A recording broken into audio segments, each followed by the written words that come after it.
Welcome everyone to the first episode of Not Your Favorite Show. Slow clap, please. I am your host, DK. Now, fair warning before we get started. Here on NYFS, I'm going to keep it 100% at all times, whether you like it or not. So, with that being said, our topic for today's episode, as you may have saw from the title, is From the TV show and some of the unfortunate issues I have with it. Now, I just want to get a few things off my chest, okay? Although this video may be a bit negative, do not get it twisted. I love this show, okay? From is an amazing TV show. Everything about it, I love it. The plot, the lore, the acting from some of the cast, like Harold Pierreneau and Scott McCord. I think that's how you say Pierreneau. Their acting is just phenomenal, okay? Chef's kiss. Give them every award possible. Just throw it at them. Your Emmys, Oscars, your Miss Americas, best R&B album of the year. Yeah, they did that. Okay, give it to them. I just want to vent and explore some of the frustration with this show that I feel is mostly avoidable. Okay, so lately while watching From, and by lately I probably mean part of season 3 and most of 4. As of this video, I have only seen up to season 4 episode 8, and I think I'm gonna do what I'm gonna do going forward since the last episode 10 it airs soon. What I'm gonna do, I'm gonna wait, watch both episode 9 and 10 together. That way I don't have to wait another week to see what happens when they leave us hanging after episode 9. Okay. But as I was saying lately, I feel like I spend a lot of time watching From and thinking, what are we doing here? Okay. Why do the writers think I care about what's on screen in this scene? Because I don't. All right. Now, what is the disconnect? To answer this question, let's explore this through 3 categories I think are important when discussing this. Okay. And those are the action, the repetitiveness, and the duration. All right. Now, before I address those topics, if you are new to From or haven't watched up until episode 8, stop, okay? Just stop. There are spoilers ahead, okay? I don't like spoiling stuff for people, so please turn back now. Go and watch From. Go watch From. It is a delight. Then come back. I almost feel offended sometimes when I meet people and they haven't watched From. Okay. I turn into an old lady when I'm talking about it. I'm like, have you had your From today, kids? No. Then get your asses in there and finish your From. Okay. What are we supposed to talk about if you haven't seen From? The gas prices? War? No thanks. Too busy watching From. But seriously, go watch the show. I think you'll love it.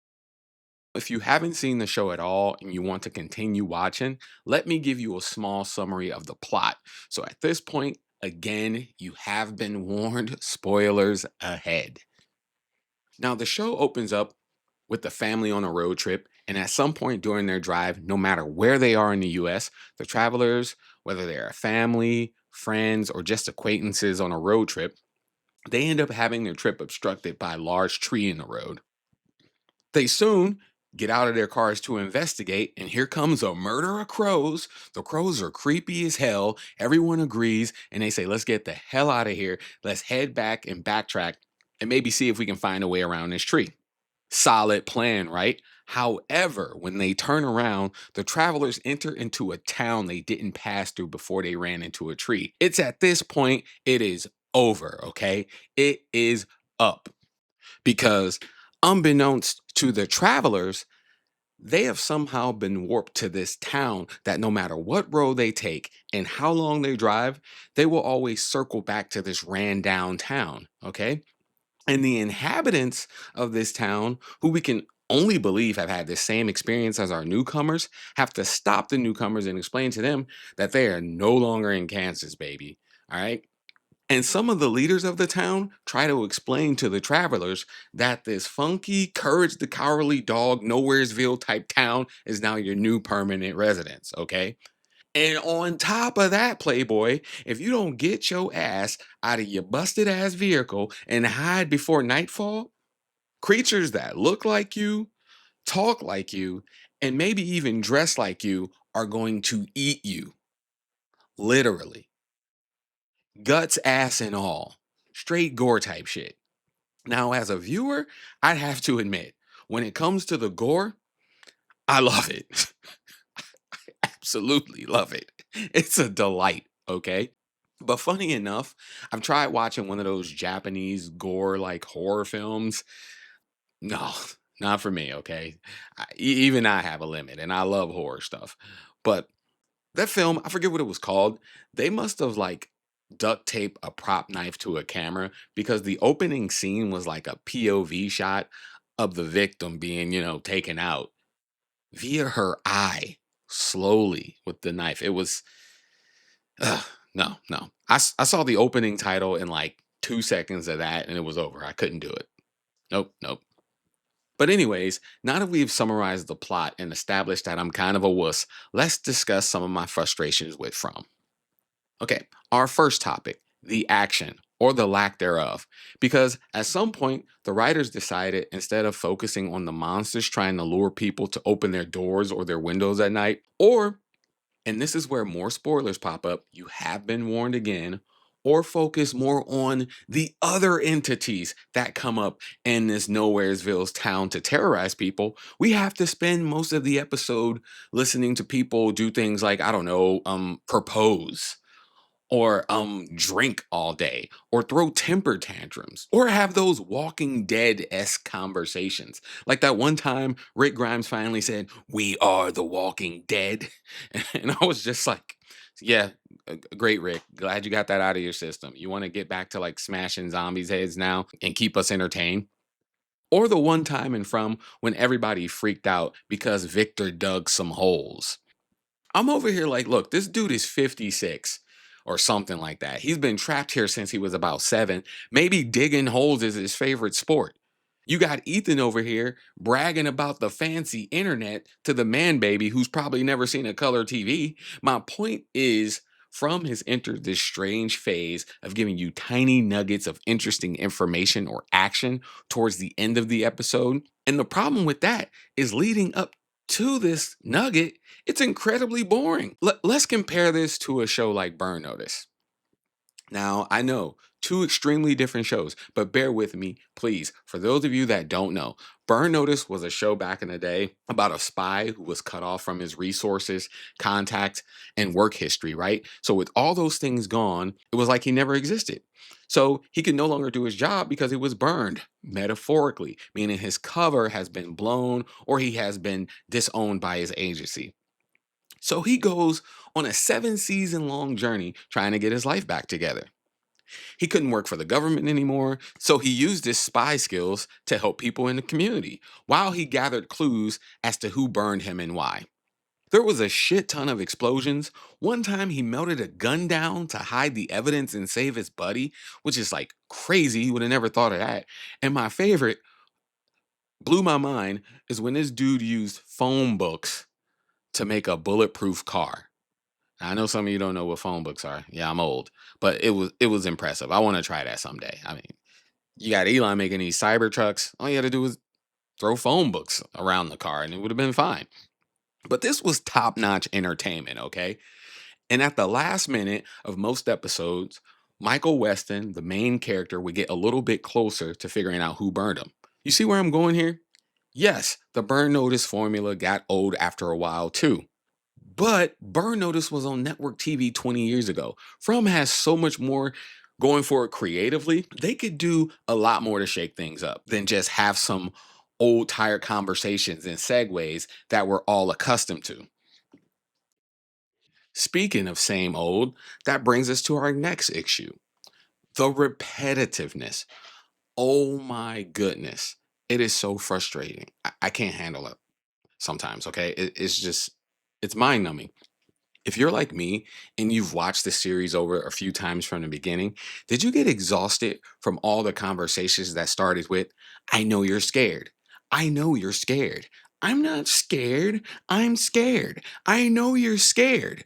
Like, I mean, come on. It felt like the longest running gag ever that the town people wouldn't just meet and discuss collectively the things that they've discovered or the stuff they've seen or the voices they heard. I don't think it was till like this season in episode 7, when they finally got together, like Boyd, Jade got everybody in a colony house, and they finally all just discussed the plan and discussed reincarnation and all the crazy stuff that they're seeing. And I mean, it just doesn't make any sense, right? Because Boyd came in and he got everyone to work together. So why would he not coordinate some debriefings or something like that every so often with the town people to make sure that things aren't getting to their head? Remember, Ellis warned him back in the day about his wife and stuff, and he didn't listen, and she's going mad and all the stuff they seen. Why wouldn't he do this? Now, before you say, well, Boyd's not really a sheriff and he's doing the best he can, but Boyd is also was in the army, remember? He even tells us again in episode 8 this season when he's scolding Jade, like, yo, come up with a better plan. Because if we go in those tunnels, this is called a shooting gallery, as they called it in the army, right? So it's like, I don't know. I'm just saying, there's just some things they just do that just feels a little bit like they're just keeping the show going by not being as efficient as possible. Okay. And I'm not coming at the writers just yet. Again, um, I can forgive this type of things, but what really grinds my gears in this show is the one step forward and two step back moments that the show keeps throwing at us. Perfect example. I think it was either episode 6 or 7 this season. Tabitha sits Julie and Ethan down to tell the truth that she's the reincarnate of Miranda, right? And Julie goes, "What? That's crazy. I don't believe it." And pretty much shuts down and starts smoking cigarettes. Now, I wouldn't be so angry at this response from Julie if she just got to town, or this was like season 2, episode 3 or something. But bitch, you've been here since season 1. An extra step back, you didn't tell the reincarnate that you can time travel, something I'm sure she might find useful. In one episode, we take one step forward, two steps back. All right. There's plenty more examples of this throughout the series, but hell, my cup filleth over with examples from the last 2 episodes alone. Christy and Avril Lavigne, whatever her name is, arguing about Fatima's new abilities and what to do with them. I didn't know there was a board of medical review in the Twilight Zone, Christy. And Christy was cool with dissecting the creatures a couple seasons back, but now it's, I'm all scared and terrified. Like, I am really sick of hearing people saying that. You know what else I'm tired of hearing people say is can I talk to you for a second over here? And excusing themselves from the damn room like everybody else shouldn't be hearing this conversation. It's just becoming a little frustrating as a viewer to see these filler moments and all these back and same old back and forths that we're so used to for 4 seasons now. Or like in episode 8 of season 4, Boyd has the vision of everyone dead. That scene where he saw like everybody dead in a forest, right? Which we all knew was fake and the place was messing with him like it does all the time. Then immediately after, we see Victor's lush of a father spazzing out like Void. We know he's going to be like Void's wife. We know you're going to experiment with Fatima's new abilities, and we know you're going into the tunnel for like the 5th time. Just quit with all the filler and beating around the bush. Okay? Speaking of beatings and Victor, I wouldn't be surprised if Victor's dad is like we find out like he used to abuse Miranda or something. Because like why was Miranda on a road trip somewhere without the father? You know? Like it just doesn't make any sense. Just something to think about. And to a small degree, I kind of understand or forgive some of these things. Maybe because the whole reincarnation premise and the way things are supposed to be playing out similar to they have before. And maybe like some of these characters are newly introduced to the world, like they've never been here reincarnated. So they're having an effect that isn't really, it's kind of different or new to the game this time or whatever's going on. So again, can't blame the writers. But I swear, when this is all said and done, we have to have one of those like Ocean 11 Italian job moments where all these nuanced scenes and filler scenes that don't really add up to nothing. Somebody has to have like that realization moment where we have a montage where we see all these little scenes and how these all were the clues and how it all connected and we just couldn't make any sense of it. I think we need that to like validate that we're not the crazy ones. We're not sitting here and thinking like, oh man, this is kind of slow. It's just that we weren't able to put the pieces together. That would be great. I think that would be fair. But as crazy as the repetitiveness can be at times, I think I may have found the true culprit of the show, okay? The true harbinger of my frustration sometimes with From. And that is the duration, okay? Now, I don't know when this happened, but once you noticed it, you could not help but see it in just about everything. Now, let me explain, okay? Let me cook here. The first time I realized this was right after I graduated high school, okay? I got a night shift job at a bread factory. I got paid every Friday and I got off work at 7 a.m., okay? Because I had to pass a movie theater on my way home, I would go to see the first movie I could see at 8 a.m. I got paid every Friday. New movies usually premiered in the early 2000s on Fridays, and and I wasn't trying to spend much money because I was trying to save up for school. It was the perfect storm, right? That Friday, I saw Pirates of the Caribbean 3. I love the first two. Might as well check this one out, right? I know it was late for me because I just finished an 8-hour shift, getting off at 7 in the morning, but I went to sleep during the movie. But when I woke up, it was still going. So I stayed to finish. There was a giant lady, Davy Jones was like working with the government or something, and Will and the one chick were like getting married during a fight scene. I got up and left. That was it for me. Them fighting and getting married, I was out. It was like, what is going on here? But my point is, we need to bring back intermissions in movies. Okay, movies are just too long. Just like 6 minutes halfway through, please. I checked the runtime before I left the theater. 2 hours and 49 minutes. 169 minutes long. Okay, that's longer than some college courses. Intro to bullshit 101. Okay, how does this relate to From? Not every movie needs to be 2 hours plus long, okay? Not every show needs to be an hour long. Less is more sometimes. Some of my favorite and the best shows are closer to a 30-minute runtime. Rick and Morty, Batman the Animated Series, Craig of the Creek, Berserk, Castlevania, the list goes on, all right? I love cartoons, by the way, if you couldn't tell. They're my absolute favorite. Can watch them all day. Castlevania, for example, the first season was only 3 episodes. However, each episode felt longer and left you wanting more. It just feels like there was much more content or meaningful scenes in each episode to the point where by the time season 2 finally rolled around, I was begging for longer episodes. Hell, if you watch an episode of Naruto, every character has a backstory. Filler content for days that no one asks for. Castlevania? Nope. None. All right. The most we got was fun banter between like Trevor and Alucard, and it was great. I enjoyed every second. I was there for it. It was awesome. I think season one of From, because of the premise and the questions we wanted answered, kind of carried the show in the way. But that only gets you so far, as well as the superb acting of the cast, like I said before, of course. But in hindsight, maybe From would have benefited from having 10 30-minute episodes a season. It would force the writers to only put forward content and scenes that added to the bigger picture with the limited time frame, right? Maybe. It kind of seems like the show is only this long because of like board members or investors, the suits, as I like to call them. You feel me?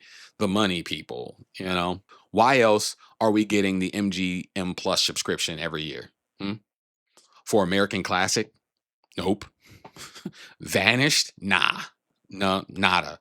Robin Hood? I prefer the cartoon Fox, okay? Personally. But, anyways, that was just me venting for a bit. Thanks for joining in. We need to wrap up From. I would be surprised if this show went on for 2 more seasons or something crazy like that. 2 more seasons would be nuts. The next season has to be the last one. Please, if you feel like it, comment down below. I'll do my best to respond. At this point, I'm expecting Julie to like story walk into the writer's room to finish this script. That would be awful. That would be terrible. Um, you know what? If you made it this far, I'll just go ahead and share my theory on what I think is going on. It's an awful theory, but here goes. I it's stupid. I think it's a video game. It, I think it's a game. I think there's something there. It's an awful theory again, but the emphasis on yellow, that's a big, that's a meaningful color in video games. That's the guide color. Like maybe this is like how, remember when Dark Souls came out on the 360 back in the day, and people were tripping because it was too hard. They pretty much took off the training wheels. Maybe they're in a simulation where they limited the hard, or the guide, and made it harder. And I don't know. Like I said, it's a terrible theory. I feel like there's more stuff I can go into about that, but it's stupid. But thanks again for watching. I would say like and subscribe and all that stuff, but I don't know. Maybe if I make it for a few more vids, I feel like I need to work for it or something. Thanks again. And as they say in Canada, peace out. Rick and Morty. No one. Tough crowd. Tough crowd.